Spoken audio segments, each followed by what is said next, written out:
आजकल परिस्थितियां काफी अलग हो चुकी हैं। हमारी तरह बहुत नेता चुनाव के समय खासतौर से आपके सामने आकर बड़े बड़े भाषण देते हैं, आप सबकी बातें सुनते हैं। मैं भी सुन रही थी।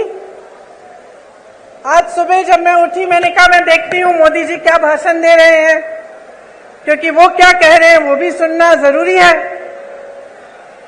तो मुझे ताज्जुब हुआ कि जो जो हम कहते हैं वही वो कहते हैं। हम कहते हैं उन्होंने घोटाले किए, वो कहते हैं हमने किए। हम कहते हैं हमने विकास किया, वो कहते हैं उन्होंने किया। हम कहते हैं हमने रोजगार दिलाए, वो कहते हैं उन्होंने दिलाए। तो मैं सोच रही थी कि ये तो भाषण तो सभी सेम कहते हैं, वही भाषण है। तो जनता को कैसे पता चलेगा कि कौन क्या कह रहा है और इस बीच सच्चाई क्या है? हाँ, मुझे मालूम है। मैं यहां आ रही थी तो मैंने कुछ लोगों से पूछा, नौजवान खड़े थे, मैंने पूछा कि भाई क्या लगता है इस चुनाव में क्या होने वाला है, मध्य प्रदेश का भविष्य क्या है?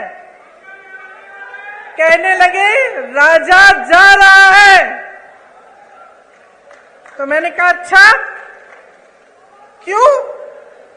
कहने लगे कि इस बार हमारा वोट रोजगार के लिए डलेगा।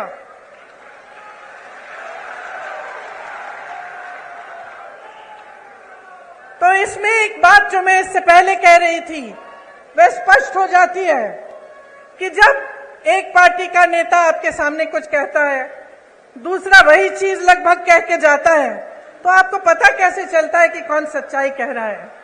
पता आपको तब चलेगा जब आप अपने ही अनुभव पर उतरेंगे। आपका अनुभव क्या है? आपका जीवन क्या है? आपके संघर्ष क्या है? क्या महंगाई बढ़ी है पिछले 18 सालों में? बताइए।